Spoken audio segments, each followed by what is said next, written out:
Ọlọ́run àgbáyé. Ọba tí ń gbé níbi mímọ́. Ó fi aṣọ mímọ́ bora. A máa dúpẹ́ lọ́wọ́ rẹ o. Fún orí ńlá tó fẹ́ ṣe ní ìgbésí ayé wa. Àti ilé tí o ti ṣe. Àti ilé tí o máa ṣe. Ọpẹ́ yẹn ògo ni forúkọ rẹ lókè ọ̀run. Ọba lọ́pẹ́. Gbọ́pẹ́ wa. Gba ẹ̀yìn wa. Ẹlẹ́ṣẹ̀ ni wá dáríjì wá. Abẹ́lẹ̀ nínú ọ̀rọ̀ bá wa sọ̀rọ̀. Ọ̀rọ̀ méjì mẹ́ta tá a bá máa gbọ́ lónìí kó bá ti gba ẹjọ́ tó wọlé náà ló gbàgbọ́ sí jáde. Ní òkú.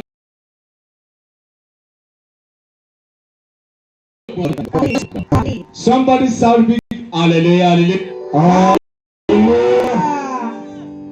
Ọmọ lẹ́rìn ṣe hallelujah, hallelujah, hallelujah.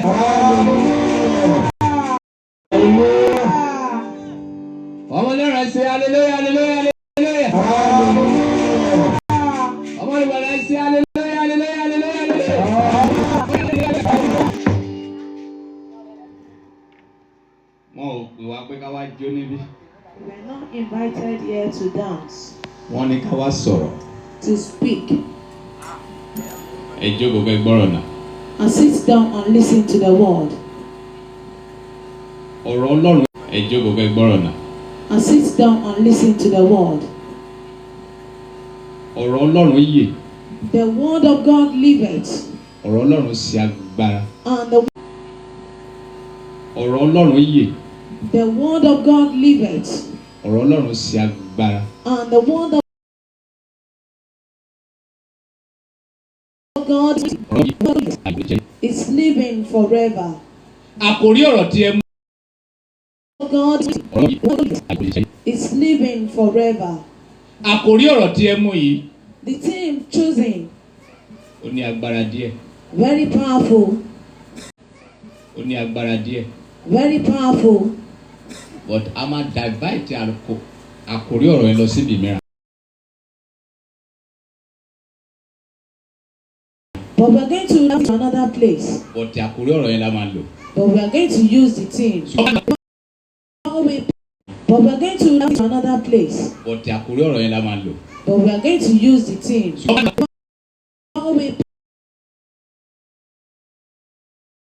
Proceed.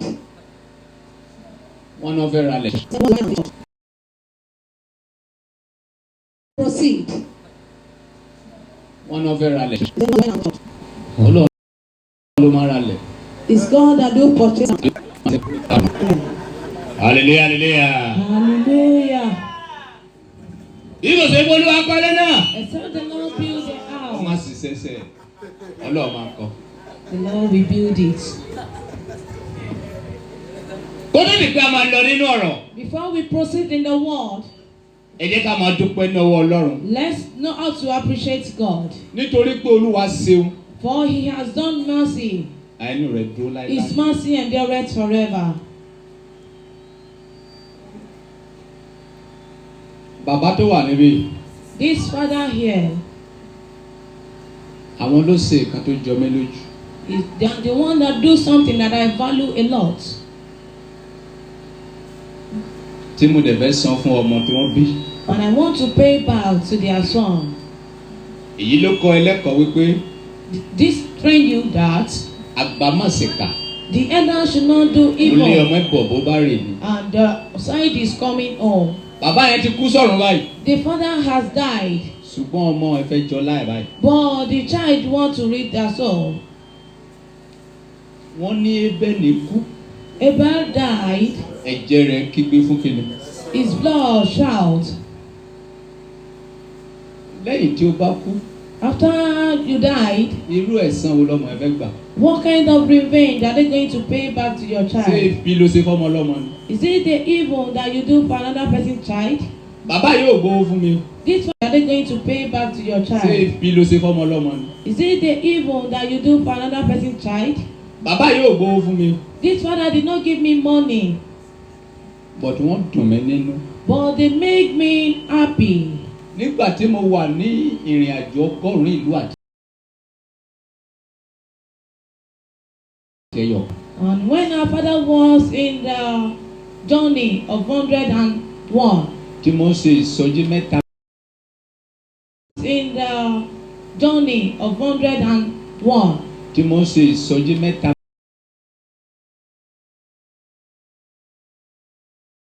Mẹ́ta ní.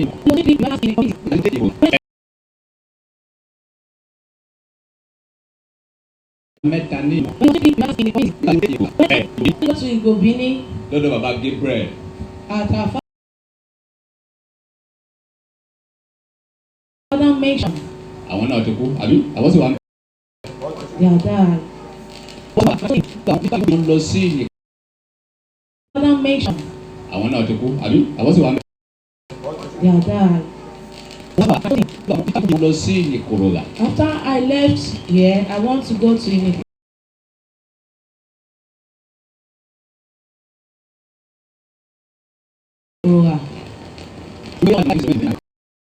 Don't know, maybe they wish me to do the revival there.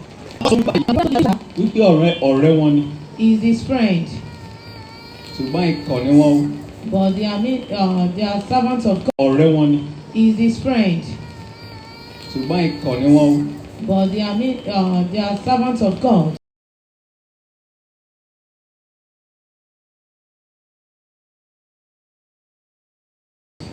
Ṣé mo dẹ̀ lé wọn? Mo ní ẹ jẹ́ kí n débẹ̀ náà. I got to Ikorola. Mo bèrè lọ́wọ́ èèyàn.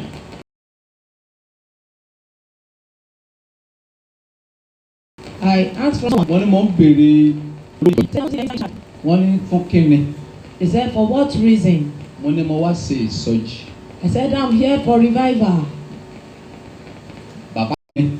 He said, for what reason? Mo ní mo wá ṣe ìsọjí. I said, I'm here for revival.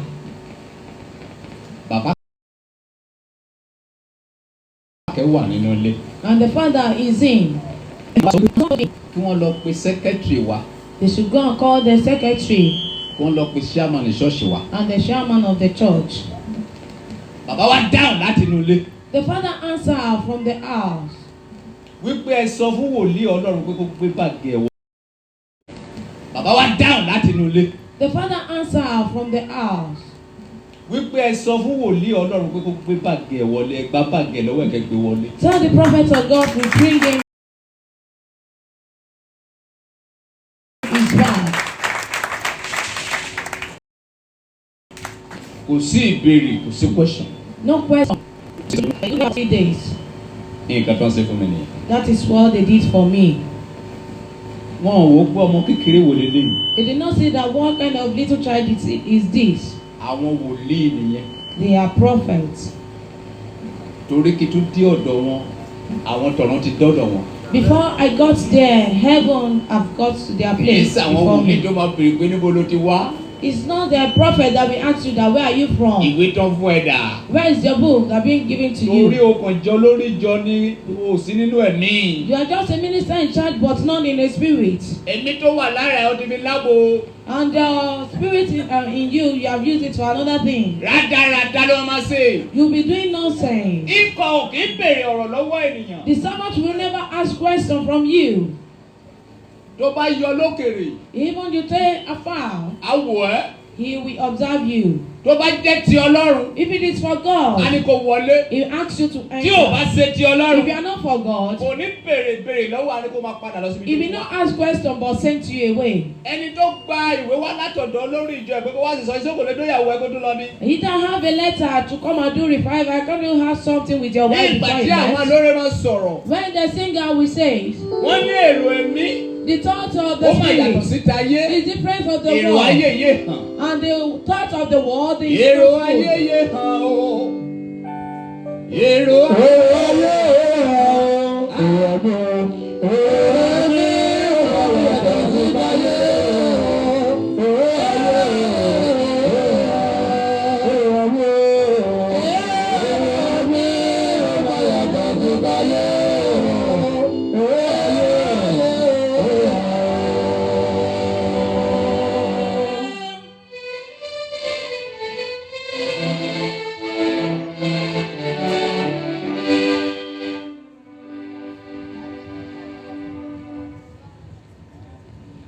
nígbà tí bàbá ẹ máa wá wà lórí ìfilọ̀ nígbà tó máa wá sọ̀rọ̀. When the father was anointing, wọ́n ní àwọn òjèrè bàbá wọn rí. he said he have never gained anything from his father. Láti ìgbà tí bàbá wọn ti kú. Since when his father has died. Wọ́n ní àkọ́kọ́ tẹ́nìkan máa sọ pé òun fẹ́ ṣoore fún wọn tó ti bàbá wọn rí. This will be the first time someone wants to pay them the world because of their father. Èló ni gbogbo owó tí mo sọ pé mo fẹ́ ná níbi ìtẹ́lẹ̀. How much did I say I want to spend? 100,000. Oye tí mo fẹ́ ná níbí nìyẹn. That is the amount I have in mind to spend. Lẹ́yìn tí bá gbé máàkì sílẹ̀ kí n drop 100,000 wípé owó alága mi nìyẹn. After I drop the microphone, I will give up the money. Ṣùgbọ́n nílé ilẹ̀ tẹ́ fẹ́ rà náà. Or in the land you want to purchase. A máa fún ẹ ní 500k.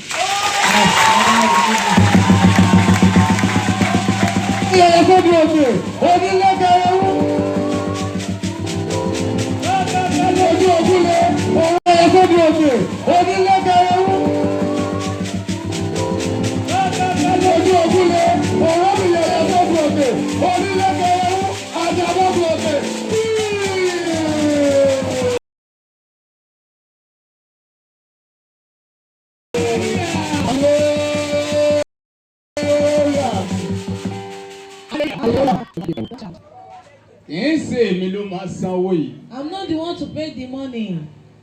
Torí mi ò lówó. Because I don't have money. Bọ̀ kí tún kúrò ń bì. But before I left here, wọ́n ti gbọ́. they have heard. Owó yẹn máa wà káǹtì. The money will enter into my account. Torí ẹni tó bá wù mí láti ṣe oore fún. Because anyone I wish to do favour for. Àwọn tí ọ̀run kò tì mí pé kó máa ṣe oore fún mi. And the one that the Lord sent to be helping me. Inú wọn máa ń dùn láti ṣe oore fún ẹ̀dá bẹ́ẹ̀. They are very happy to help such person. Torí tí bàbá ayé dùn. Because of Father Ayedun. La máa ṣe ṣe. We are going to do it. Kí ẹ̀yin náà kẹ́ lè kẹ́kọ̀ọ́ láti bẹ̀ wípé. For we to learn from there. Ẹ mọ̀ mọ́. We don't know child. Torí gbogbo ìgbà tá à ń sọ yìí. All this time we are speaking about. Mi ò tí jẹ́ kankan. I'm not in them. Ta ló fẹ́ kó bàbá àgbà ní gbogbo ayé mọ̀ mí sí nígbà. And that is the name they know our father.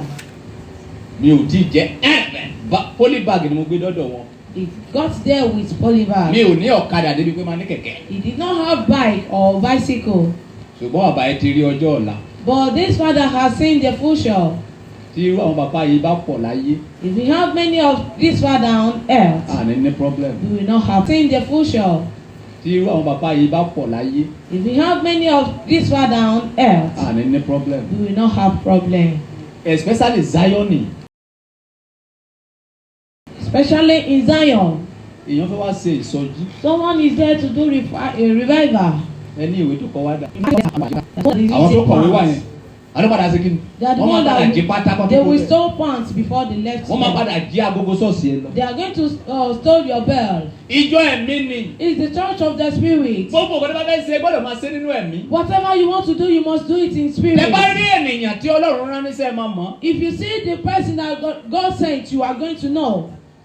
Ṣùgbọ́n kò sẹ́ni bọ̀dọ̀ tó fẹ́ fẹ̀mí sọ́nà mọ́. But there is no one that wants to watch with the spirit. Ó máa wá dá wa padà lọ sí àkórí ọ̀rọ̀ náà. Ṣùgbọ́n kò sẹ́ni bọ̀dọ̀ tó fẹ́ fẹ̀mí sọ́nà mọ́. But there is no one that wants to watch with the spirit.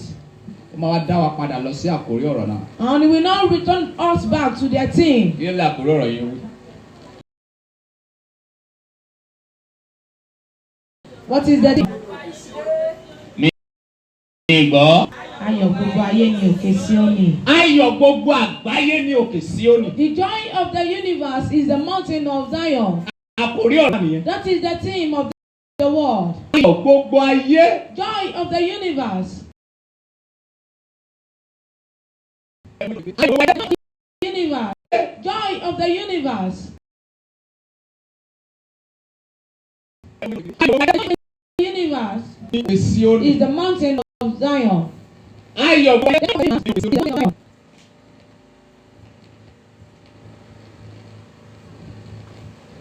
Eléyìí tẹ́sẹ̀dì yìí kò tí ì pé ó sì kún 150,000 wọ́n ti sẹ́ẹ̀dì 350k. Say 350. Ó sì kún 150 ajẹ́ èlò 500,000. Tó bá ti pé sí. And it complete. Wàá sáyé ṣe fún wọn. I'm going to You give got my mic, is it? as I'm going to hand over the microphone that is home directly. Hear me. This lesson is very mighty. I want you to humble yourself and hear this. And one city is being called the mountain of Zion. If you can answer this question, you are going to have 50,000 naira with you. The place called mountain of Zion. What is the first name before it comes to Zion? Can you tell me the answer? What is the first name before it comes to Zion? Can you tell me the answer?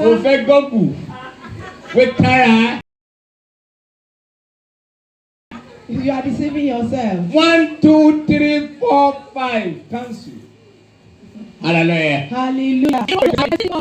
Hey, Zion. Please listen. Cancel. Hallelujah. Hallelujah.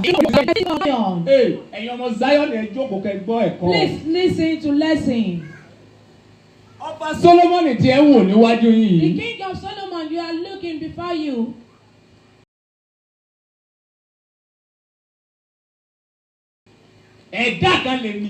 He is the creator. He did not do what the earth wants. What heaven led him to do is what he do. You all know that he has. You all know that he has. He built Irele, house. Donna Clever's College.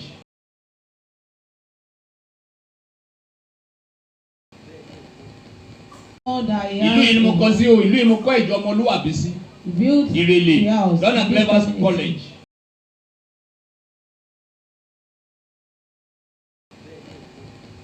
The same time, I have a church in Lagos. You do know that it has a reason. He is holding microphone. The same time, I have a church in Lagos. You do know that it has a reason. He is holding microphone. Ṣé kò yẹ kó lọ gba máìkì lọ́wọ́ mi?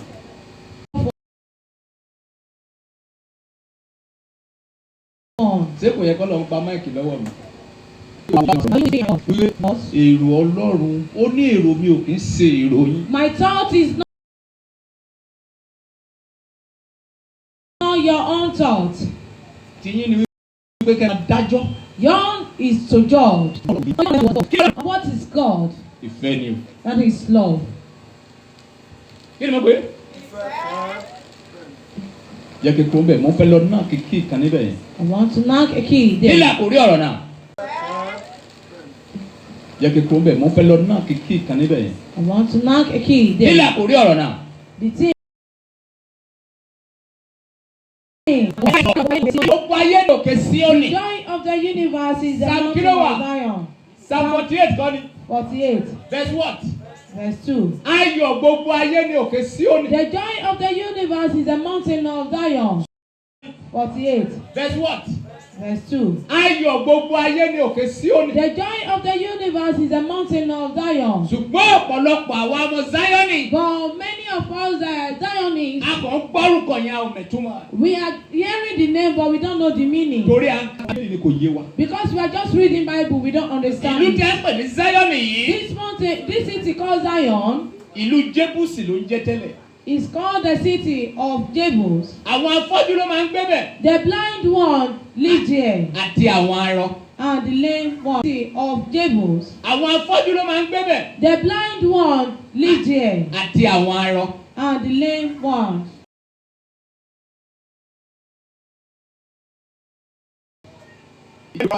Am I not telling lies? Second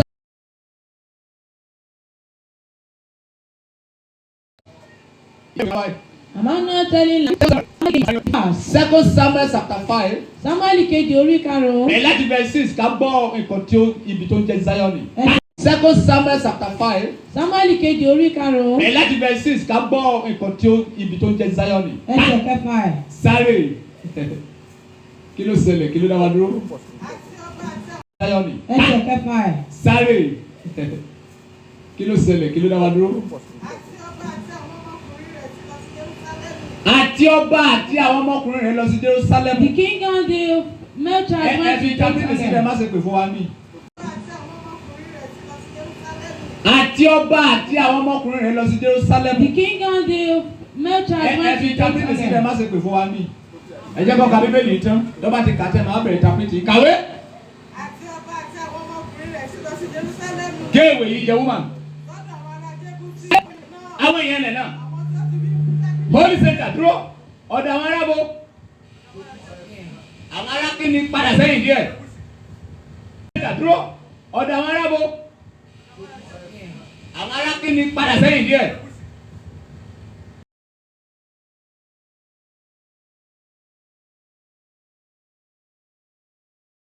Àwọn arákìnní. Àwọn ará níwájú wọn, àwọn ará Jébúsì, àwọn ará Hífì, àwọn ará Kénáánì. Ilẹ̀ tọ́lọ̀ sọ́kò fẹsẹ̀ kí ni? Níwájú wọn, àwọn ará Jébúsì, àwọn ará Hífì, àwọn ará Kénáánì. Ilẹ̀ tọ́lọ̀ sọ́kò fẹsẹ̀ kí ni? Tó fẹ́ parun, abọ̀rù sọ́kò.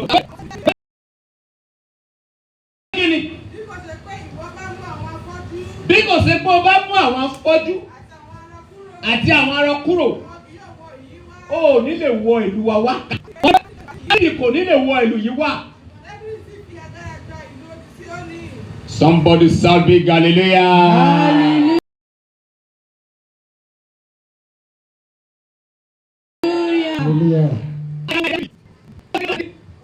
Ó fi agbára gbá. You take the land. Túbọ̀ dàgbà. Sáré. Èyí náà ní ṣe ìlú Dáfídì. Ó wá sọ́dọ̀ ìlú ta ni? Sáré. Èyí náà ní ṣe ìlú Dáfídì. Ó wá sọ́dọ̀ ìlú ta ni? Ìlú ara ẹ̀. Sáré. Èyí náà ní ṣe ìlú Dáfídì. Ó wá sọ́dọ̀ ìlú ta ni? Ìlú ara ẹ̀. Ti sọ lọ́jọ́ náà pé ẹni ọdún ti jẹ́ ọ̀dà àwọn ará àti àwọn afọ́jú. Oníyì. Afọ́jú. Oníyì. Ìlú Zioni. Agbára ló fi ṣe kí ni? Ló fi gba ìlú yẹn. Agbára ló fi ṣe kí ni? Ló fi gba ìlú yẹn tó sọ di títì ẹ̀. Ìwọ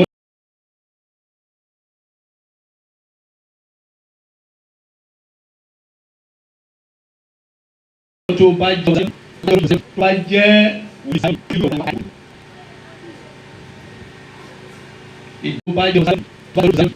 jẹ́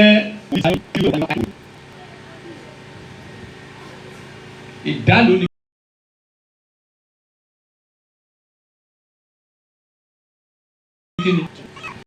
ìpínlẹ̀ Zion là ń bá yín sọ yẹn. The foundation of Zion là ń sọ̀rọ̀. David kórìíra àwọn afọ́jú. The heart of David hates the blind man àti àwọn arọ. and the lame one. Ṣùgbọ́n Bíbélì ò sọ ìdí tí ọkàn ẹ̀ fi kórìíra wọn fún wọn. But the Bible did not tell us the reason why. Ibi tí wọ́n tọpinpin ọ̀rọ̀ yẹn dé nìyẹn. That is where it stopped. Ní ìgbà míì. Sometimes. O lè máa ṣe ibi. You may be doing evil. Ọlọ́run wà lẹ́yìn ẹ̀. And the Lord will back you. Nígbà míì wo lè máa ṣe rere. Sometimes you may be doing good. Ọlọ́run máa ṣe lẹ́yìn ẹ̀. And the Lord will not back you up. Ajagunbalẹ̀ ní Dáfídì ó gba ìlú tipátipá ni. He take the city by force. Àwọn arọ ló wà níbẹ̀. They are the lame ones that àti are àwọn there. afọ́jú. And the blind ones. Ṣùgbọ́n ẹ wá gbọ́ ìlérí tí Ọlọ́run ní sí ìlú náà. And hear the promise of the Lord to the land. Isaiah. The book of Isaiah. 62. 62. Kí ló sọ? Start from verse 1. Kí ló wí? Isaiah 62. Start from verse 1. Ẹ jẹ́ ká gbọ́ ìlérí tí Ọlọ́run ní sí ìlú náà. Let's hear the promise. Nítorí ti Síónì, èmi kì yóò dákẹ́. Àti nítorí ti Jerúsálẹ́mù. Nítorí ti Jerúsálẹ́mù. Èmi kì yóò sinmi. Èmi kò ní sinmi o. Títí òdodo rẹ̀ yóò fi jáde bí títàn ìmọ́lẹ̀. Títí òdodo rẹ̀ yóò. Èmi kì yóò sinmi. Èmi kò ní sinmi o. Títí òdodo rẹ̀ yóò fi jáde bí títàn ìmọ́lẹ̀. Títí òdodo rẹ̀ yóò fi jáde bí títàn ìmọ́lẹ̀. Àti ìgbàlà rẹ̀ bí fìtílà tí ń jò. Àti ìgbàlà rẹ̀ bí fìtílà tí ń jó, kì í ṣe jò. Kàwé. Àti àwọn kèfèrí yóò rí òdodo rẹ̀. Àwọn kèfèrí máa wá rí òdodo rẹ̀. Àti gbogbo ọba yóò rí ògo rẹ̀. Àwọn ọba ayé máa rí ògo náà. A ó sì fi orúkọ titun pè ọ́. A máa wá fi orúkọ titun pè wá. Èyí tí ẹnu Olúwa yóò dárúkọ. Èyí tí ẹnu Olúwa yóò dárúkọ. Ìwọ ó jẹ́ adé ògo pẹ̀lú ní ọwọ́ Olúwa. Ìwọ yóò máa wá jẹ́ adé ògo, adé ilẹ̀ tó jagun ṣe kí ni? Tó jagun gbà. Wo lọ jókòó tẹ̀tẹ̀lẹ̀ wo jẹ́ ká jẹ́ pa ẹ́ dànù wo lọ́dọ̀ máa ṣe dájọ́ ẹ̀. Ó sì èrè. Wo kú dànù wo kú gbé. Dànù wo lọ́dọ̀ máa ṣe dájọ́ ẹ̀. Ó sì èrè. Wo kú dànù wo kú gbé. Wo lọ jókòó tẹ̀tẹ̀lẹ̀. You sit and feel reluctant. Ẹnìkan wá ń tàn ẹ́. And someone is deceiving you. Gbọ́ foundation Zion yìí. Don't you hear the foundation of Zion? Ó jagun balẹ̀. Ẹ gbọ́ àkọ́tọ́ lọ́run sọ. Fight battle. Kàwé. Àti adé oyè ọba lé ọwọ́ Ọlọ́run rẹ. Kàwé. A kì yóò pè ọ́ ní ìkọ̀sílẹ̀ mọ́. Pẹ̀lú ilẹ̀ tó jagun gbà. Kàwé. Bẹ́ẹ̀ ni a kì yóò pe ilẹ̀ rẹ ní ahoro mọ́. Sáré. Ṣùgbọ́n a ó pè ọ́ ní Ẹ́físíbà. Àti ilẹ̀ rẹ ní Béúlà. Sáré. Nítorí inú Olúwa dùn sí ọ. A ó sì gbé ilẹ̀ rẹ ní ìyàwó. Ó mọ nǹkan tí ọ̀tá fi ń wọn Ọlọ́run. You know what your enemy used to please God? Wá lọ jókòó tẹ̀tẹ̀lẹ̀ wípé tó bá pa ẹ́ tán Ọlọ́run á gbèjà. That if he kill you, the Lord will fight for you. Àkótú kú ẹ lọ́nà ọ̀run. You are going to die again. Wo kú pé. You die for nothing. Wo kú pín. Wo lọ fira ẹ sílẹ̀. You leave yourself. Níbo ni ṣọ́ọ̀ṣì yìí wà?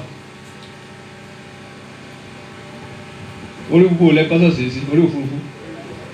In the land. Níbo ni koríko yìí kù sí? The grasses on the land. Ṣé yẹ kí koríko fi sẹ́gbẹ̀ẹ́ ṣọ́ọ̀ṣì? Gbàdúrà gbogbo wúlò fún wa, pé kó má lò ó. Kí ló tó lọ kó ṣọ́ọ̀ṣì wá sófurufú? Why don't you build your church on the Kí ló tó lọ kó ṣọ́ọ̀ṣì wá sófurufú? Why don't you build your church on the firmament? Ẹ̀yin ènìyàn wọ̀nyí. To these people. Ọ̀rọ̀ tó bá gbọ́ lẹ́nu ni ò ní gbọ́ lẹ́nu. Firmament. Ẹ̀yin ènìyàn wọ̀nyí. To these people. Ọ̀rọ̀ tó bá gbọ́ lẹ́nu ni ò ní gbọ́ lẹ́nu anybody. The word you hear from me, you will never hear from anyone. Torí ẹ̀rù máa bà wọ́n pé odidi pásítọ̀ ló ń sọ̀rọ̀ báyìí. A pastor is speaking like this. Torí wọ́n fẹ́ àpọ́nlé ayé. And they want the honors of the world. Mi ò fẹ́ àpọ́nlé èèyàn o. I did not want people to honor me. Nǹkan tó bá mi lówó o. And what I need is Kò money. sẹ́yìn lọ́kàn mi kan ó bọ́ mi lé o. I don't know, maybe you respect me or you. Tèmi ni pé kèmi ti lówó. Mine is to have money. Kí ló dé máa fi ní owó? And what do you use to have money? Sẹ́ẹ̀tì rèé àbí?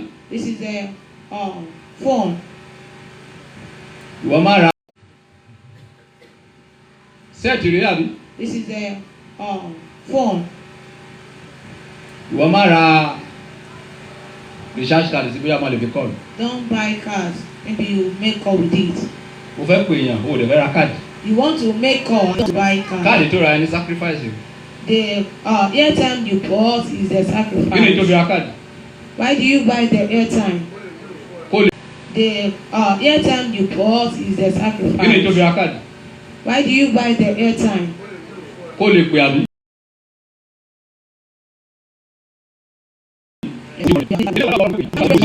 That God can do it. Bọ̀ mi ò fẹ́ ra káàdì. And I don't want to buy Wá gbé airtime. fóònù sétí kó máa bẹ̀rẹ̀ sí ríngì kó bẹ̀rẹ̀ sí pè ní. And you started making call. Má jẹ́ kẹ́nìbọ̀dì tàn ẹ́ máa o. Do not allow anyone to deceive you again. Ní nǹkan tó bá wúlò fún ẹ lọ́wọ́ babaláwo lọ gbà ó. Whatever you need from the herbalist that is useful for you, go and take. Do not allow anyone to deceive you again. Ní nǹkan tó bá wúlò fún ẹ lọ́wọ́ babaláwo lọ gbà ó. Whatever you need from the herbalist that is useful for you, go and Ní take. nǹkan tó bá wúlò fún ẹ lọ́dọ̀ àfáà lọ gbà ó. Whatever that is useful for you, Whatever that is useful for you, go and take it. Whatever that is useful for you. From the one you need from the prophets, get it. And between from the one you need from the prophets, get it. And between this, doing this is not good for the child of God. And if you not go in these two ways,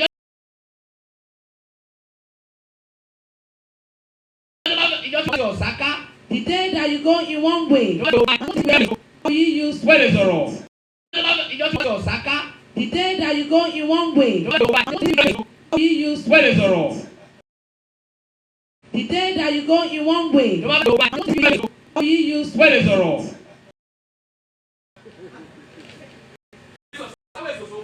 you are going one way.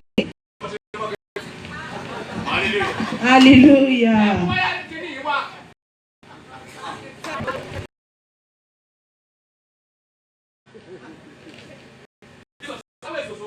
You are going your way. Hallelujah.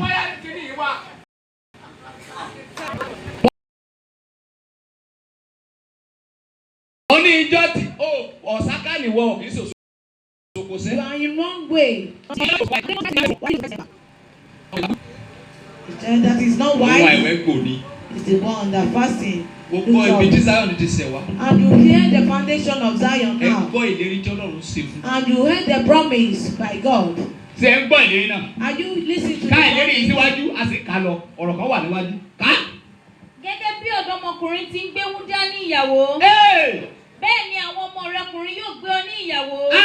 Àti bí ọkọ ìyàwó tí yóò sí ìyàwó. Bẹ́ẹ̀ ni Ọlọ́run rẹ̀ yóò yọ̀ sí ọ. A ò béèrè wípé kí ló dé tí Dáfídì fi kórìíra àwọn afọ́jú. We did not ask that why is it David hates ìlú àwọn afọ́jú ló parun yẹn o. And he was destroying the city of the ó gba ìlú yẹn sọ di títí ó sọ ní Zion. And he collects the land and turn it to Zion. Now. Listen. Àwa ọmọ Zion. We Zion. Títí ó sọ ní Zion. And he collects the land and turn it to Zion. Now. Listen. Àwa ọmọ Zion. We Zionists.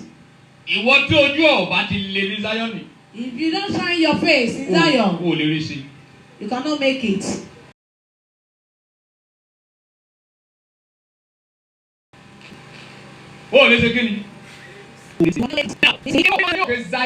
And what are they doing in the mountain of Zion?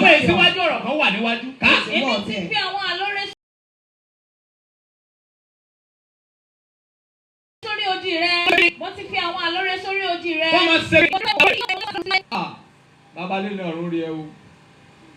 Wá ṣàdúrà. Òòrọ̀.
Nígbà tó dọ̀gànjọ́, yẹ ká wílẹ̀ ní àpò. Nígbà ọlọ́dún ọ̀gànjọ́.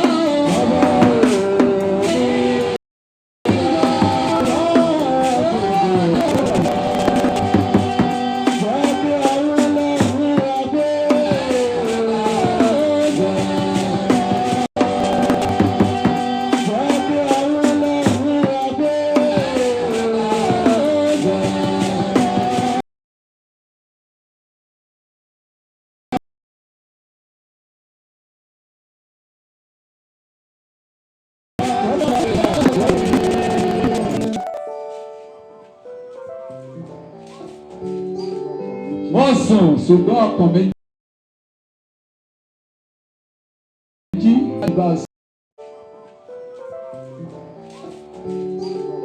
Wọ́n sùn ṣùgbọ́n ọkàn méjì. Àgbà sọ̀dà. Wọ́n lọ́nà wàgà méjì. Àgbà sọ̀dà. Wọ́n lọ́nà wàgà méjì.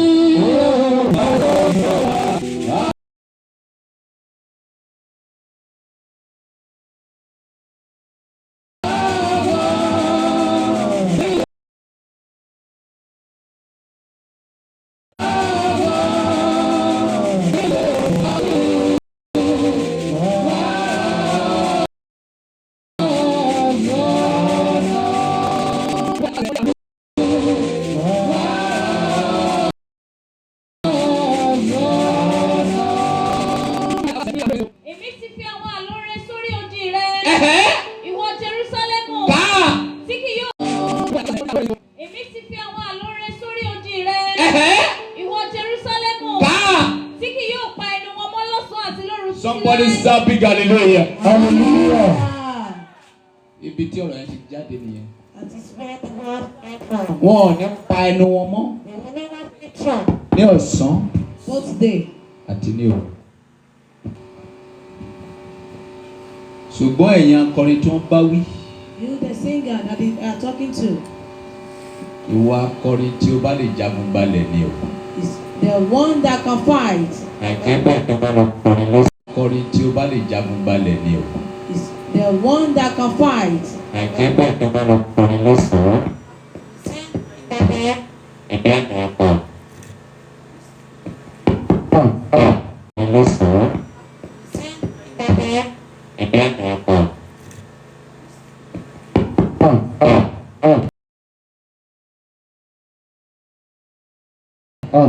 Tó bá lọ kọrin lọ́sàn-án. You sing in the. Tó bá lọ kọrin lọ́sàn-án. You sing in the day. Kàwé bí adé lọ.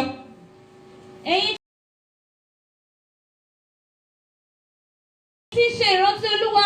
Ẹ̀yin tí ṣe ìránṣẹ́ Olúwa. Ẹ̀yin ìjọ kí lórúkọ orí òkè yìí. Òkè ẹwà. Ẹ má dákẹ́, ẹ má sinmi títí a máa fi. Òkè ẹwà. Ẹ má dákẹ́, ẹ má sinmi títí a máa fi ìdí ìjọ òkè ẹwà mọ́lẹ̀. See, the church will be established. Kò sí bó ṣe fẹ́ kọ́lé wàá kọ́ ṣe foundation. Nígbà tí mo rìnrìn àjò 100 ìlú àtẹyọkan. And when our father was in the journey of 101, there are a lot of days. Nígbà tí mo rìnrìn àjò 100 ìlú àtẹyọkan. And when our father was in the journey of 101, there are a lot of gbogbo ìwọ̀sí tí a rí nígbà yẹn. but all this are the death of appointment. Òun ló sọ wá di alágbára. It's what makes him to be mighty today. Adánilóró fagbára kọni. The one that do even they make you to have power to Bí èèyàn kan bá dá ẹ lóró. If someone do even for Adánilóró fagbára kọni. the one that do even they make you to have power to Bí èèyàn kan bá dá ẹ lóró. If someone do even from you. Má bínú sí. Don't be offended. Ọlọ́run promise wa wí. Má bínú sí. Don't be offended. Ọlọ́run promise wa wípé. When the Lord promised us that Ìlú Zion. The city of Zion. Ìlú ògo. The glorious city. When the Lord promised us that Ìlú Zion. The city of Zion. Ìlú ògo. The glorious city. When the Lord promised us that Ìlú Zion. The city of Zion. Ìlú ògo. The glorious city. Ìlú tó ń fẹ́. The city lost. Ayọ̀ gbogbo ayé. Joy of the universe. Kí ló dé tí ọ̀pọ̀ nínú wa fi wá rùn pa? And why many of us lagging behind? Adéṣekèdè. Ìlú tó ń fẹ́. The city lost. Ayọ̀ gbogbo ayé. Joy of the universe. Kí ló dé tí ọ̀pọ̀ nínú wa fi wá rùn pa? And why many of us lagging behind? Adéṣekèdè. Follow the world. Mi ò sọ according to bàbá lẹ́nu ẹ̀. He is not speaking according. Mi ò sọ according to bàbá lẹ́nu ẹ̀. He is not speaking according to Babaline. Is the city of the idols. Òòyì tẹ́ ń tà yìí. This to Babaline. Is the city of the idols. Òòyì tẹ́ ń tà yìí. This ruling that you are doing. Ṣé Jésù lè fi jọ? Ṣé bàbá ẹ purọ́? Ṣé Jésù lè fi òòyì tẹ́ ń tà yìí jọ? Ẹ fojú sùn kò wo òòyì tẹ́ máa ń tà yìí. Observe it very well. Ṣé Jésù lè fi òòyì tẹ́ ń tà yìí jọ? Ẹ fojú sùn kò wo òòyì tẹ́ máa ń tà yìí. Observe it very well. Odù tó ń jáde nínú gbàlù yìí. Now this God coming out from the Jésù ni. Is it for Jesus? Ṣùgbọ́n aláìkè àti máa tà. It's going to remain in Zion. Tí bá dé fẹ́ jíjó ọmọ lẹ̀ mi. When our father Ṣùgbọ́n aláìkè àti máa tà. it's going to remain in Zion. Tí bá dé fẹ́ jíjó ọmọ lẹ̀ mi. When our father wants to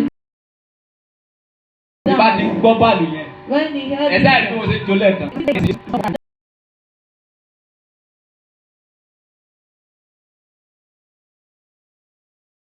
Tí bá ti gbọ́ bàlù yẹn. when he heard Ẹ̀dá ìlú wo ṣe jó lẹ́ẹ̀kan. Bàbá rẹ̀ fẹ́ kọrin. Lágbàlábà mi.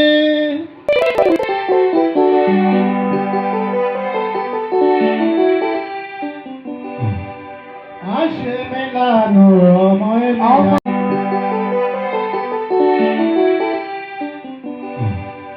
A ṣe mí lánà ọmọ ènìyàn.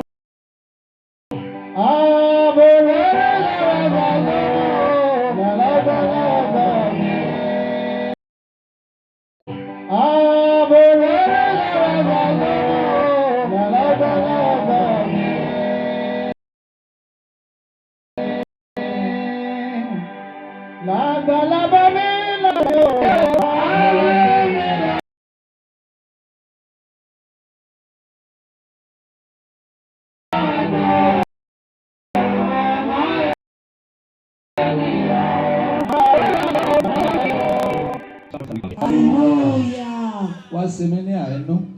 With pity. Wá sí mi ní kíni. A ṣe mí Ọmọ láàánú. nígbà tí orúkọ rẹ bá sọnù. When your name is lost. Wá sí mi láàánú. It will be a pity. A ṣe mí láàánú. Yes. Ọmọ ènìyàn. Nígbà tí orúkọ ẹ bá sọnù. When your name is Níbo ni lost. àgbàlá yẹn wà? Where is the yard? Èyí ni ìjọba. That is the kingdom of God. Àbí kìí ṣe bẹ̀lì. Is that not so? Bíbélì yé wa. We understand the Bible. Ó kàn jẹ́ pé àwa ti wọlé odò Ifá lọ. Bíbélì sì yé wa. But we still understand the Bible. Orin tí bàbá yẹn kọ́ ṣe kó má yé yín. It may possible you don't understand the father's song. Ní ìgbà tí a bá. Bíbélì sì yé wa. But we still understand the Bible. Orin tí bàbá yẹn kọ́ ṣe kó má yé yín. It may possible you don't understand the father's song. Ní ìgbà tí a bá bẹ̀rẹ̀ sí kí àwọn ọmọ ènìyàn wípé káàbọ̀ ọmọ ọ̀dọ̀ rere. When we greet it all, we don't understand the father's song. Ní ìgbà tí a bá bẹ̀rẹ̀ sí kí àwọn ọmọ ènìyàn wípé káàbọ̀ ọmọ ọ̀dọ̀ rere. When we greet it all, welcome the good servant. Ní ìgbà tí orúkọ ẹ̀ ò bá lọ sí níbẹ̀. That your name is not there. Yóò ṣe mí láàánú. That your name is not there. Yóò ṣe mí láàánú. Somebody shout a big hallelujah. Hallelujah.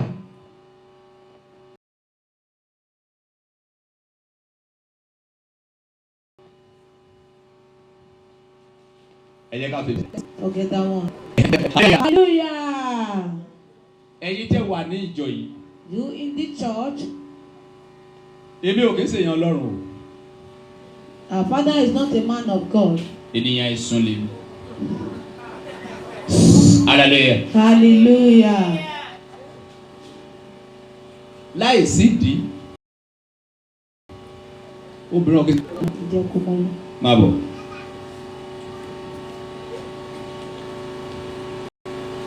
Ẹ máa bọ̀. Ọ̀nà iye yín. Ẹ bọ́ sẹ́gbẹ̀ẹ́ báyìí kẹ́ fèsì mi báyìí.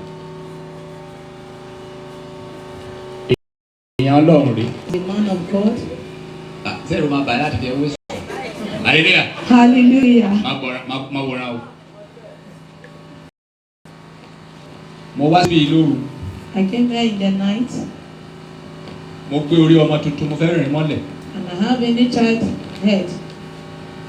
I want to bury it. Ara gbé orí ọmọ tuntun mo fẹ́ rìn mọ́lẹ̀. And I have a new child head.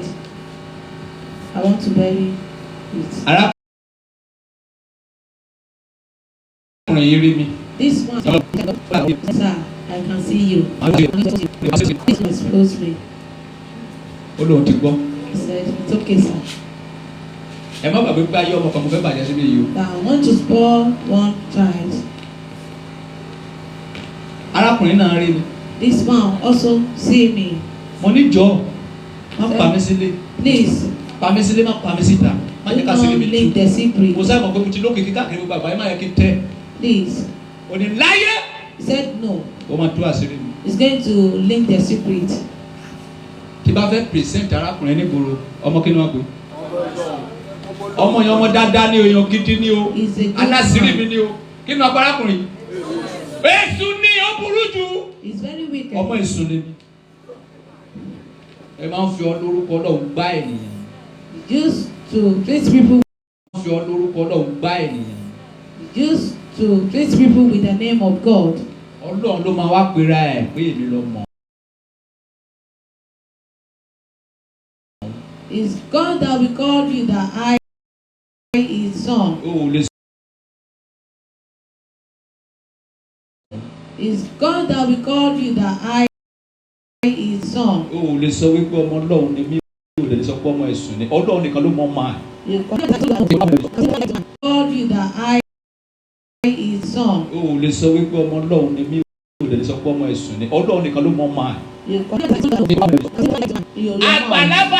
Àgbàlá ló wá ń kọrin nípa èyí. This year they are singing about. Ẹ lọ jókòó. Go and have your seat. Èmi ò fẹ́ wá lọ síbẹ̀ rárá. I don't want to go there. Ẹ mọ̀ kó ti wá. Why I don't Bàbá yẹn want ti fẹ́ to go kọrin ni. there? Orin yóò dùn, ẹ̀kọ́ tá a kọ́ yóò dùn wọn. Ẹ fún mi ní sẹ́yìn márùn-ún pípa. ya Please, let me round up. wàá lu ìgbìyànjú a máa wọnú iṣẹ́ lọ. Mo ní mi ìfẹ́ wọnú àgbàlá náà. I don't want to enter this yard. Ó ti wá ṣẹlẹ̀ tán. It has not occurred. Ó ṣẹlẹ̀ tí mi fẹ́ fi wọ bẹ̀. And why I don't want to enter? Bíbélì sọ̀rọ̀.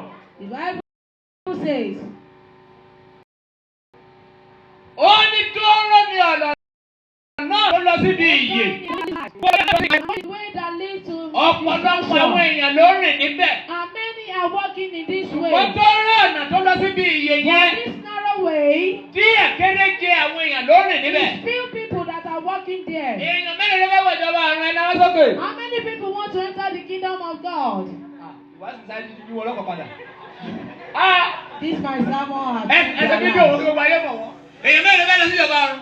If you want to go to the kingdom of God, raise up your hands. Hallelujah, hallelujah. Hallelujah. Ó yá gbé lẹ̀. Èèyàn mélòó fẹ́ lọ sí inú iná. You want to go to hell? Èmi nìkan ni. So now, ọ̀nà tó rò yẹn gangan ni iye. Torí ẹ̀rọ tó lọ síbẹ̀ kò sí kí ni kò pọ̀. Because we don't have many people there. Gbogbo àgbáyé ló fẹ́ lọ sínú ìjọba. All the world wants to go to the kingdom of heaven. Èmi ò bá yín lọ. I'm not going there. Sẹ́tì rí èdìdì. Now, ọ̀rọ̀ tí mo wá sọ yìí. This word I'm saying. Kò lè yé ẹni bí táwa yìí. You cannot understand at this place. Tó bá wá délé wà wá jókòó. When you get home, you set yourself down. Wà wá rìvásì ọ̀rọ̀. You will now reverse the Wà wá word. pè lọ́wọ́ rẹ̀ pé kí ni arákùnrin yìí mean. You will now ask yourself, what does this man mean? Ó lóun ò lọ sí ìjọba ọ̀run. He said he's not going to kingdom of Ó God. ní tóró ní ọ̀nà náà tó lọ síbi yìí. And narrow is the way that leads to life. Díẹ̀ làwọn èèyàn tó ń rìn bẹ̀. And few people are walking there. Gbòòrò ní ọ̀nà náà tó lọ síbi yìí. And narrow is the way that leads to life. Díẹ̀ làwọn èèyàn tó ń rìn bẹ̀. And few people are walking there. Gbòòrò ní ọ̀nà náà tó lọ síbi ìpa. And why is the way that leads to destruction? Gbogbo àwọn tó ń fọ́nkù káàkiri. Gbígbé àwọn ní ọlọ́run. People that are humble that they have. They are saying it with mouth, but God did not know them. Ènìyàn ọlọ́run. The man of God. Ọlọ́run nìkan ló mọ̀. It's God himself that knows. Ènìyàn ọlọ́run dẹ̀ mara. And the man of God knows himself. Ìwọ tó ń ṣe bí tó ń pè rẹ̀ ní ènìyàn ọlọ́run. You that is doing evil and call yourself a man of Ọlọ́run mà God. ẹ́ wo dẹ̀ mara. God know you and you know yourself. Ṣùgbọ́n ènìyàn bí titi ẹ kò mọ̀ ẹ́. But a human like you did not know you. And I said I give the church 1 Àwọn million. tí I don't know you. And I said I give the church 1 àwọn million. tí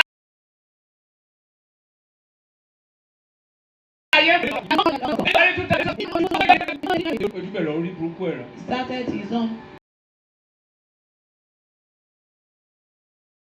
trouble.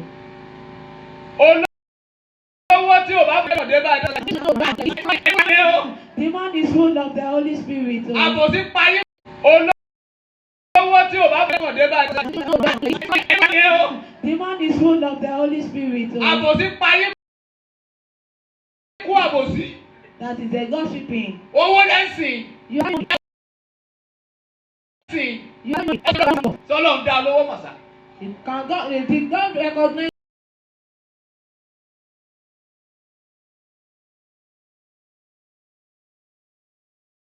Tí o bá ń ka ní méjì ọ̀rọ̀.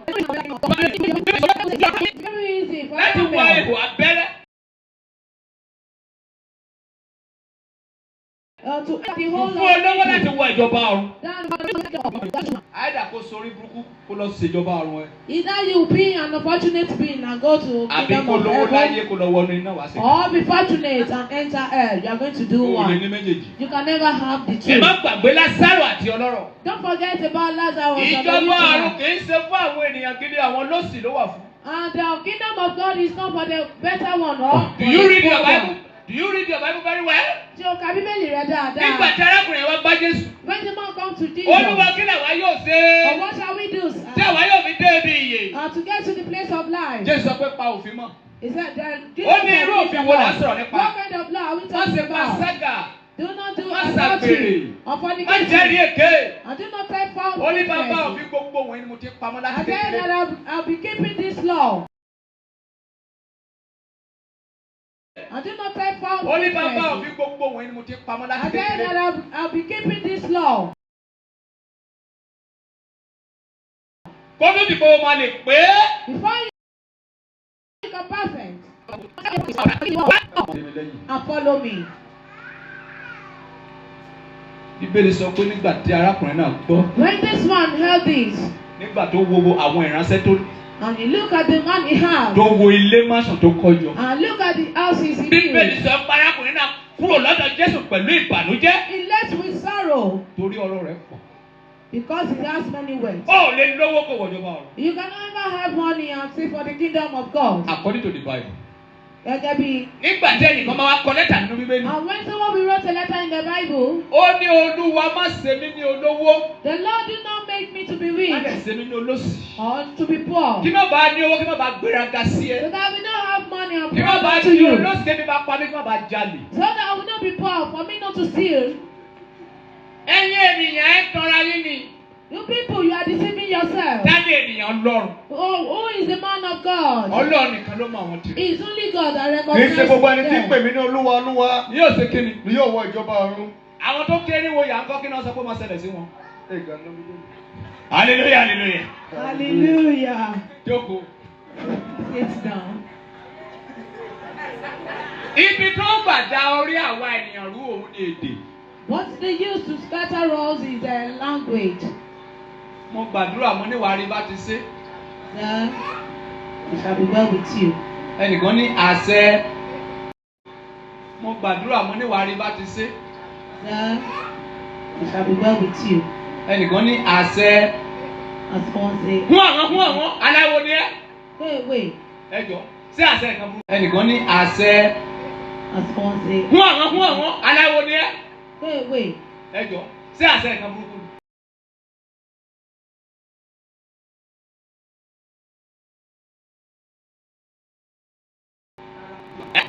Àmín.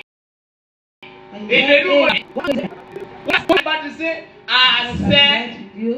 Àti kó sọ àṣẹ lédè ìlú ẹ. Wọ́n lè sọ ẹ́ di dìdìrín. Wọ́n bá ti ṣe àṣẹ. Àti kó sọ àṣẹ lédè ìlú ẹ. Wọ́n lè sọ ẹ́ di dìdìrín kalẹ̀. And they now turn you to fool. Wọ́n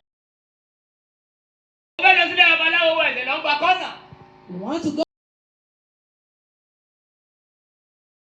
to their valleys, we are passing. Kí pásítọ̀ ẹ má ṣe Go to their valleys, we are passing. kí pásítọ̀ ẹ má ṣe gáàsì. Who are you? Ẹ tóra yín. You are deceiving yourself. Wọ́n gbọ́dọ̀ mọ́ ma. Don't let the pastor see you. Ọlọ́run rí ẹ nínú òtẹ́lẹ̀. God did not see you in That was- Israel. Who are you serving? Ẹ má tóra yín. Don't deceive yourself.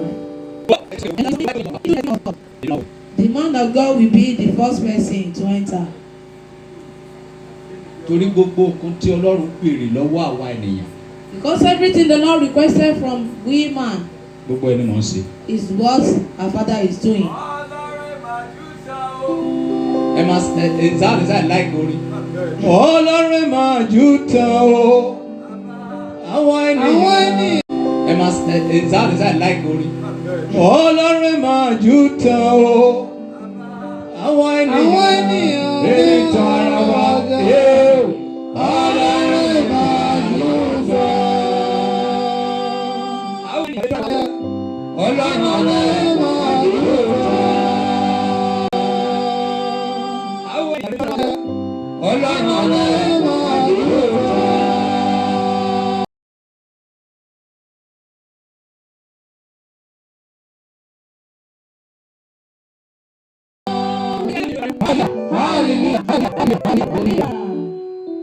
Ẹ ti mọ̀ pé mi ò kì í parọ́. No, I Ẹ ti mọ̀ pé mi ò kì í parọ́. no, I don't tell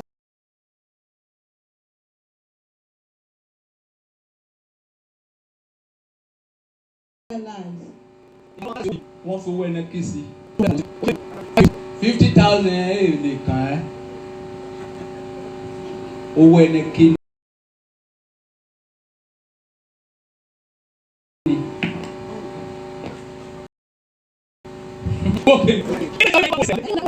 Mi ò ní sá fún ẹ kí lọ dódò Ọlọ́run. I will never run away from you and wait for God. Ìkó tí bá ń ṣe ní kọ́nà gbogbo. Mi ò ní sá fún ẹ kí lọ dódò Ọlọ́run. I will never run away from you and wait for God. Ìkó tí bá ń ṣe ní kọ́nà gbogbo. Whatever I'm doing secretly, everyone's Níwọ̀n ìgbà tí ọba. I'm running away from Mi ò you. mọ̀ ẹ́ Ọlọ́run ni mo mọ̀. I don't know you, I only know God. Ìkọ́jọ́ bá wù ẹ́ ni kò sọ. Whatever you like, say. Ìwọ wá gbàdúrà nísìkò sọ fún ẹnìkan wípé kó sọ fún àgbáyé wípé kó fẹ́ fún èèyàn lówó pé kó wá. Ìwọ wá gbàdúrà nísìkò sọ fún ẹnìkan wípé kó sọ fún àgbáyé wípé kó fẹ́ fún èèyàn lówó pé kó wá fún ẹ. You want to give someone money that they should give you. Owó tí mo ẹ ṣàdúrà mo fi gbà. Kó sọ fún àgbáyé wípé kó fẹ́ fún èèyàn lówó pé kó wá fún ẹ. You want to give someone money that they should give you. Owó tí mo ẹ ṣàdúrà mo fi gbà. Àfọ̀ṣẹ burúkú ayé àti ọ̀run má yẹ òun burúkú. Owó tí mo ẹ ṣàdúrà mo fi gbà. Àfọ̀ṣẹ burúkú ayé àti ọ̀run má yẹ òun burúkú. Díẹ̀ ló pé wọ́n bí wọn kú. Ó máa la fún wọn ni. Wọ́n fojú bọ̀rọ̀ kan ọmọ Nàìjíríà. Díẹ̀ ló pé wọ́n bí wọn kú. Ó máa la fún wọn ni.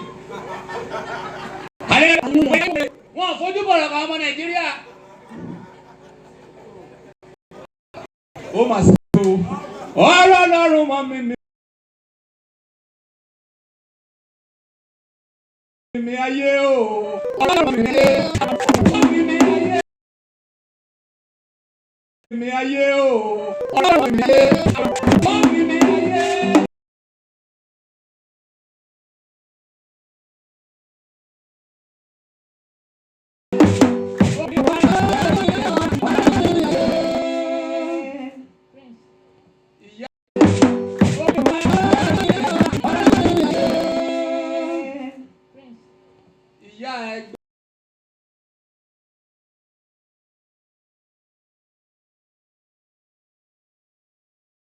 Oúnjẹ díẹ̀ nígbà tó dé láti school.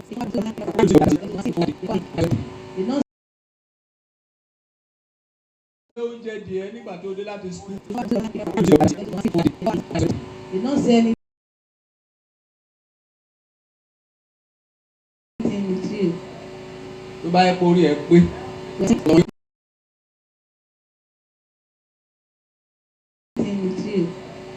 Tó bá yẹ kó rí ẹ pé. My mother said you should come back, you should eat. Nígbà tó wá dé láti school. When you get back from school. Tó bá yẹ kó rí ẹ pé. My mother said you should come back, you should eat. Nígbà tó wá dé láti school. When you get back from school. Ọlọ́run ṣàánú mi. Lord have mercy. Ọlọ́run ṣàánú mi. Lord have mercy. Kíyà mi dé kólé bàbá mi sí oúnjẹ kí lè jẹ. That's not what I'm doing. Ìlú ẹ pa kíyà mi. I'm going to hire you for your. Kíyà mi dé kólé bàbá mi sí oúnjẹ kí lè jẹ. That's not what I'm doing. Ìlú ẹ pa kíyà mi. I'm going to hire you for your account. Ọlọ́run ti gbé àtẹ̀gbò fún yín kẹ́ máa lò. The Lord have made this for you to be used. Do not use it to spoil another person's life. For your account. Ọlọ́run ti gbé àtẹ̀gbò fún yín kẹ́ máa lò. The Lord have made this for you to be used. Do not use it to spoil another person's life. Kò sí kan tó jẹ́ ògùn owó. There's nothing like kò sí kan tó jẹ́ pọ́n gbọ́. But there are leaves. Tó lè ṣe ẹ́ láǹfààní.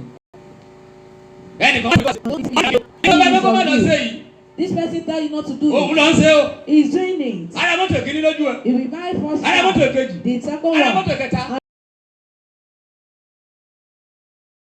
the third one, you now be preaching. Why do you not value the person again? If you see something, I will never point to them.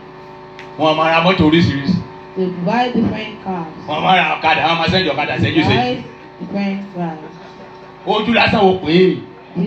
They buy different cars. Buy different cars. You think it's ugly? Hallelujah. Hallelujah. Hello bàbá. Tó yẹ kó lóògùn fún ẹ lówó kò gbà. Hallelujah. Hallelujah. According to the Bible, Bíbélì tó yẹ kó lóògùn fún ẹ lówó kò gbà.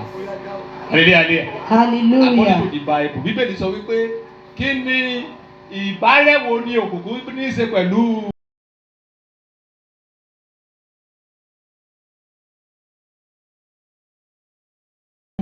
Ìmọ́lẹ̀. Hallelujah, hallelujah. Hallelujah.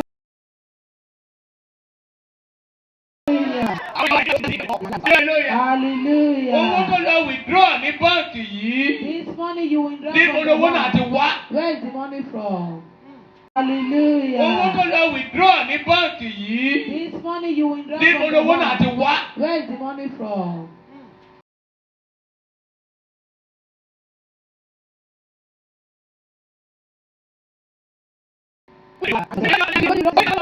Nítorí kí ni?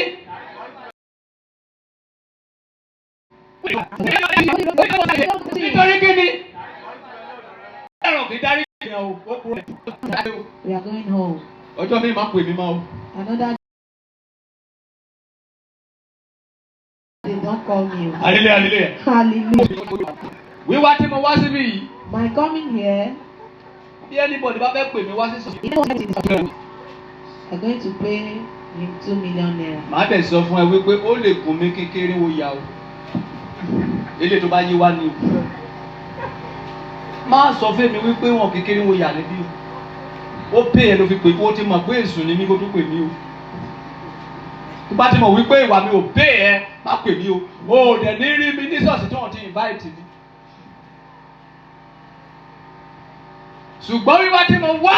But my coming Tó di bàbá yìí. is because of this father. Mo lè ti wá ṣe. Ó dá mi lójú pé ká ní pé bàbá yìí wà láyé lẹ́nu. Make sure that if this man is alive today, Á mèmí orí á sun ẹkún ayọ̀. he will shake his head and weep Wípé for joy. ọmọ tí ò gbé kẹ̀kẹ́ wá. And this boy that did not come with the ordinary 500,000 ọmọ wo pé. we want to drop a Eh? 500,000. Half a million. Aláùdà. Kó o tún ṣiṣẹ́ kó o tún kó 100,000 ní Nàìjíríà ojú àpò.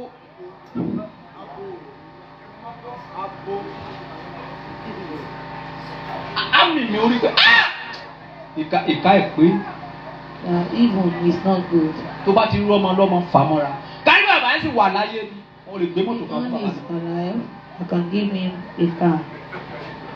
Ó fẹ́ gbà á mi. Hallelujah, hallelujah. Hallelujah. Ó fẹ́ gba mọ́tò àbí? Hallelujah, hallelujah. Hallelujah. Ṣùgbọ́n gbọ́ mi. But hear me. Hallelujah.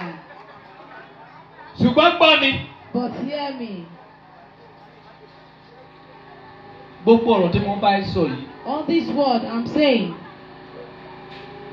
Kì í ṣe torí pé kó má wá ṣọ́ọ̀ṣì o. is not because for you not to come to church, Ṣùgbọ́n má fọpọlọ ẹ wá ṣọ́ọ̀ṣì. but don't come to church. Yára ẹ lọ́pọlọ. Wá ṣọ́ọ̀ṣì o. It's not because for you not to come to church, Ṣùgbọ́n má fọpọlọ ẹ wá ṣọ́ọ̀ṣì. but don't come to church. Yára ẹ lọ́pọlọ. Eh? Nǹkan tí mo ń sọ fún yín nìyẹn. Kí ìwọ náà kó lè tó ẹgbẹ́.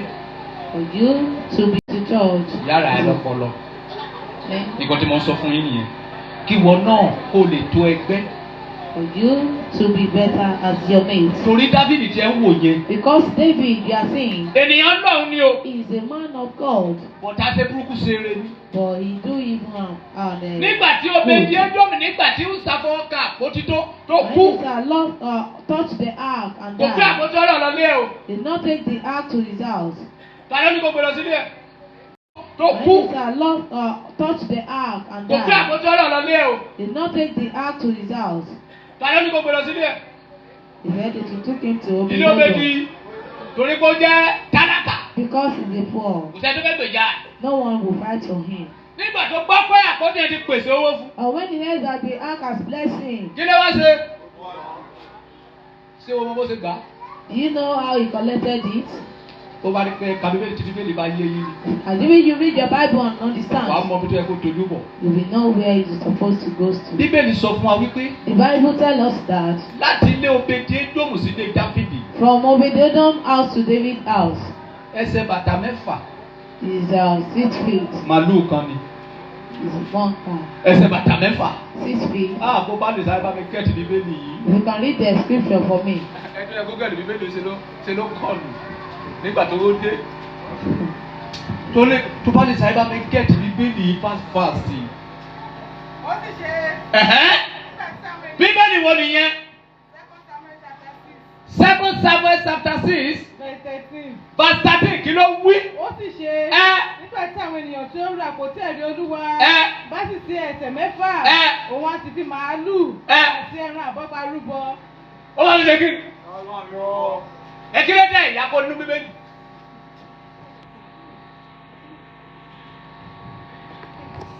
Wọ́n máa ṣe bọ́kí tó kó lù.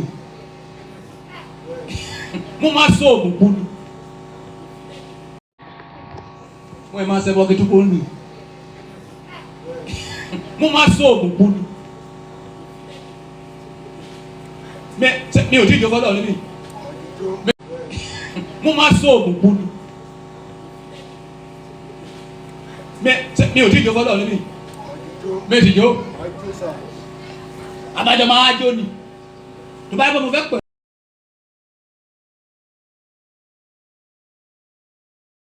Jó. Abájọ máa jó ni. Tó bá yẹ kó mo fẹ́ pẹ̀lú àwọn alábòsí yẹn. Èmi náà máa sọ fún yín pé ẹ má ṣẹbọ o, ẹ má ṣe gbá o, ẹ má ṣàwo o, ẹ gba Jésù gbọ́ o, ẹ sì gbá o. Àwọn máa tàn yín. Alábòsí yẹn. Èmi náà máa sọ fún yín pé ẹ má ṣẹbọ o, ẹ má ṣe gbá o, ẹ má ṣàwo o, ẹ gba Jésù gbọ́ o, ẹ sì gbá o. Àwọn máa tàn yín. Èyí tó yẹ kó fi sọ fún yín wípé má fi ṣe ìbàjẹ́ ni kò ṣe kí ni kò dáa. Ibi tó bá wúlò fún ẹ níbẹ̀ lọ ṣe kí ni lọ ṣe. God make use of the one that is useful for you. Wọ́n máa tàn yín. Èyí tó yẹ kó fi sọ fún yín wípé má fi ṣe ìbàjẹ́ ni kò ṣe kí ni kò dáa. Ibi tó bá wúlò fún ẹ níbẹ̀ lọ ṣe kí ni lọ ṣe. God make use of the one that is useful for you. Wọ́n máa tàn yín. They will be deceiving you. Wọ́n mọ ìtàn tó ká. God make use of the one that is useful for you. Wọ́n máa tàn yín. They will be deceiving you. Wọ́n mọ ìtàn tó ká débẹ̀. Báàsì wo ló ti bẹ̀rẹ̀ yìí? Báàsì ló ti bẹ̀rẹ̀. Bẹ̀rẹ̀ láti verse 1. Dáfídì sì tún kó gbogbo àwọn akọni ọkùnrin ní Ísírẹ́lì jọ. Verse 1. Dáfídì sì tún kó gbogbo àwọn akọni ọkùnrin ní Ísírẹ́lì jọ. Wọ́n sì jẹ́ 15. Dáfídì sì dìde, ó sì lọ kó gbogbo àwọn akọni ọkùnrin ní Ísírẹ́lì jọ. Wọ́n sì jẹ́ 15. Dáfídì sì dìde, ó sì lọ àti gbogbo àwọn ènìyàn tí ń bẹ lọ́dọ̀ rẹ̀ láti baálẹ̀ ti Júdà wá láti mú àpótí ẹ̀rí Olúwa tí ń bẹ wá. Èyí tí àwọn ọmọ ogun tí ó jókòó láàrin àwọn kérúbù. Wọ́n sì gbé àpótí ẹ̀rí Olúwa náà gun kẹ̀kẹ́ tuntun kan. Kẹ̀kẹ́ tuntun kan. Wọ́n sì mú láti ilé Abinadabo wá. Abinadabo náà gun kẹ̀kẹ́ tuntun kan. Kẹ̀kẹ́ tuntun kan. Wọ́n sì mú láti ilé Abinadabo wá. Abinadabo.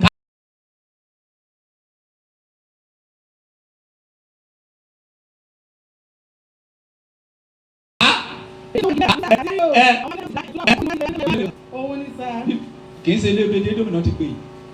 Nígbà tí àpótí yìí sì gbé ilé Obededom ará Gátì. Wàá sóríire. Nígbà tó ti gbé àpótí ilé Obededom yẹn, mo bá.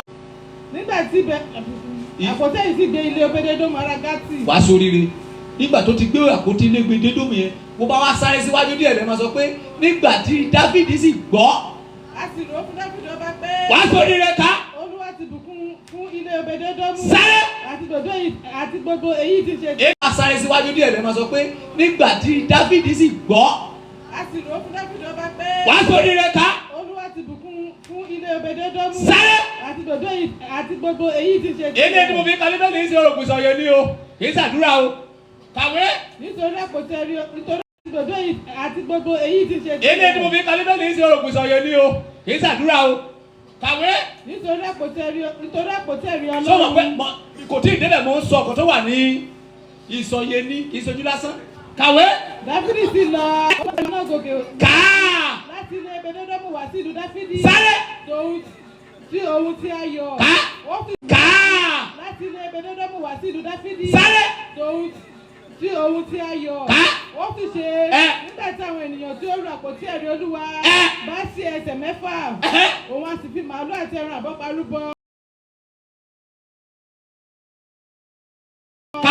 Dáfídì sì fi gbogbo agbára rẹ̀ jó níwájú Olúwa. Báwo ni ìgbàgbọ́ òun ayá jẹ́? Ohun táwọn pè onígbàgbọ́ ayé kò mọ ìdí tẹ́bí rò parẹ́ yẹn. Ó kọrin fógún ọdún Èkó lójú kan. Ó lùlùlùlù lọ́wọ́ ẹ̀ kákò. Bàbá fẹ́ gbọ́ ọwọ́ yẹn máa wá rí gàì òòlù. Jára! Má jòkó tẹ̀tẹ̀lẹ̀. Má pànìyàn. Má bà tènìyàn jẹ́. Wá àkàntẹ́ ayé máa fi ṣe kí ni tó máa fi dá.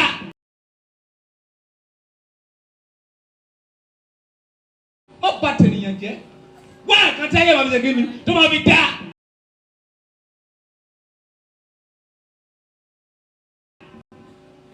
Why everybody tired?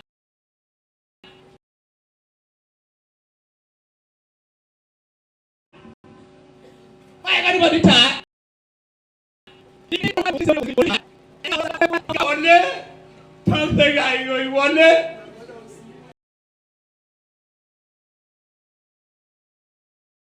Bí wípé wọ́n gbàdúrà, wọ́n ní sọ. Tẹ́ bá pẹ́ àdúrà wọn ló máa kọ́ pariwo, Olúwa o, ṣàánú mi, jẹ́ wá gbára nínú ayé mi, wà pẹ̀lú mi sẹ́ o, ṣàánú mi, jẹ́ wá gbára nínú ayé mi, wà pẹ̀lú mi sẹ́. Àtọ́ bá gbé prayer point fún wọn ní sẹ́ máa ráyé prayer point.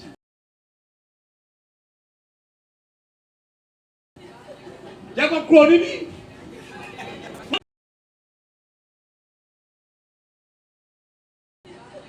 Jẹ́ kó kúrò níbí. Ẹ jára yín wọn náà lè kú ní ẹgbẹ́ àwọn olóṣì. Ẹ jára yín wọn náà lè kú ní ẹgbẹ́ àwọn olóṣì. Tí o ò bá ti rí ṣe láyé o ò lè wọ̀jọba o. You don't make it on earth. You cannot enter the Bẹ̀rẹ̀ pé kí nìdí? Bẹ̀rẹ̀ pé kí nìdí? 1 million. Give me 1 million. Kẹ́nìkan David. So another one to come. Ó fún mi ní 500. And give me 500. Tani máa gbàdúrà fún?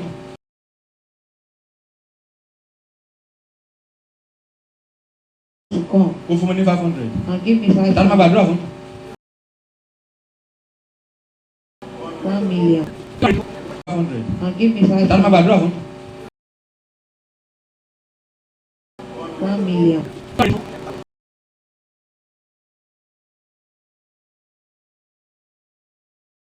Nígbà tí èèyàn Ọlọ́run ò mọ̀ ẹ́ láyé báwo lọ́dọ̀ ti fẹ́ mọ̀ ẹ́?